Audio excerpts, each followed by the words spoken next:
এই পাত্র ধরেন, পাত্র কোনো কষ্টে। বিয়ের আসরে বর কিভাবে যায়? দামি গাড়ি, ঘোড়ার গাড়ি নাকি হেলিকপ্টার? না ওসব এখন ওল্ড ফ্যাশন? কুড়িগ্রামের এই বর কিভাবে শ্বশুর বাড়ি গেলেন দেখলেই আপনার মাথা ঘুরে যাবে। গাড়ি না, ঘোড়া না, হেলিকপ্টারও না, এবার বিয়ের আসরে বর এলেন বন্ধুর কাঁধে চড়ে। ঘটনা কুড়িগ্রামের রাজারহাটের।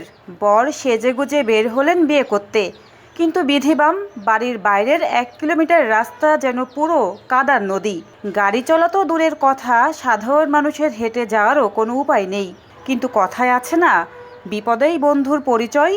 বন্ধুরা বলল, দোস্ত বিয়ে না করে ফিরে গেলে আমাদের ইজ্জত শেষ, তুই আমাদের কাঁধে ওঠ। ব্যাস, এরপর বর সোজা বন্ধুদের কাঁধে চড়ে ভিআইপি স্টাইলে কাদা পার হওয়া শুরু করলেন। বরের এক্সপ্রেশন দেখে মনে হচ্ছে সিংহাসনে বসে আছেন।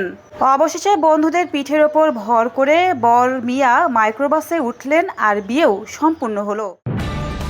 নিউজ টেক্স দৈনিক অন্যধারা।